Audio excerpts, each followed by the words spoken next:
दोस्तों, मुफ्ती सलमान असरी साहब को जमानत मिल गई थी, लेकिन जैसे ही अहमदाबाद साबरमती जेल में मुफ्ती साहब को लेने के लिए पहुंचे, अभी बाहर आने से पहले ही एक और केस अब इन पर लगा दिया गया है। ये कौन सा केस है और अब आगे मुफ्ती साहब का क्या होगा और कब वो जेल से बाहर निकल पाएंगे, इसकी पूरी डिटेल हम आपको बताएंगे। दोस्तों, आज 22 तारीख को मोडासा कोर्ट में सुनवाई हुई और सुनवाई के बाद तीनों केसों में मुफ्ती सलमान असरी साहब को जमानत दे दी गई थी। कोर्ट का एक स्टेटमेंट भी आप स्क्रीन पर देख सकते हैं, जिसमें आज जमानत की पूरी डिटेल मौजूद है। मुफ्ती साहब को आज बेल तो मिल गई, लेकिन वो छूटे नहीं। इस बात का खुलासा खुद फोन कॉल पर मुफ्ती सलमान असरी साहब के भाई ने बताया कि वहां से कलेक्टर की तरफ से एक ऑर्डर आया है। रिवेंज ऑफ सोशल एक्टिविटी के तहत डिटेन यानी कैद में रखने का ऑर्डर दिया गया है। अभी कुछ ही देर पहले तो हमें कई दिनों के बाद खुशी की खबर सुनने को मिली थी, लेकिन इन लोगों का जुल्म देखिए कि आज मुफ्ती साहब को कोर्ट से जमानत मिलते ही इनको फिर एक केस में फंसा दिया गया है। और खबर यह है कि मुफ्ती साहब को साबरमती जेल से बड़ौदा ले जाया जाएगा।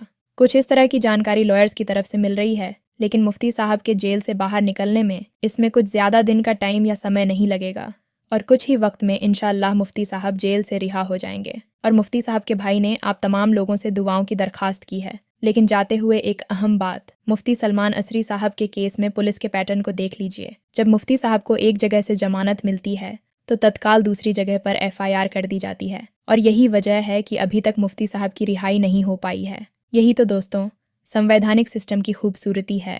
और आज भी यही हमें देखने को मिला कि जैसे ही मुफ्ती साहब को तीनों केसों में जमानत मिली, आगे से फिर कलेक्टर का मुफ्ती साहब को कैद में रखने का ऑर्डर आ गया। लेकिन अब ज्यादा वक्त नहीं लगेगा, मुफ्ती साहब इंशाअल्लाह जल्दी बाहर आ जाएंगे। बस आप दुआओं में याद रखें और इस वीडियो को ज्यादा से ज्यादा अपने दोस्तों को जरूर शेयर करें। सलमान असरी साहब को बेल मिली, फिर भी वो छूटे नहीं। हाँ, देखिए 3 केस थे गुजरात में, तीनों केस में उनको जमानत हो गई। आज उनको मोडासा की कोर्ट ने भी जमानत दे दिया। साबरमती जेल में थे, मगर अभी कुछ देर पहले ही हमारे वहाँ जो लॉयर्स है, हमारी MIM की पूरी जो टीम है, उनसे बात हुई। सलमान असरी साहब के भाई से भी मेरी बात हुई वहाँ पर, तो उन्होंने बताया कि वारिस भाई इनको बेल तो हो गई, मगर वहाँ से फिर कलेक्टर का एक ऑर्डर आया है जिसमें उनको Gujarat prevention of anti social activities act, पासा एक्ट के तहत पे उनको डिटेंशन का ऑर्डर दिया है।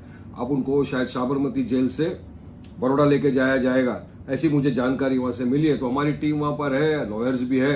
अब देखते हैं क्या होता है, जो भी कानूनी प्रतिक्रिया होगी वो करेंगे और इंशाल्लाह हमको यकीन है कि वो जल्द से जल्द रिहा हो जाएंगे। उनके भाई साहब ने भी कहा है कि आप तमाम लोगों से दुआओं की गुजारिश है।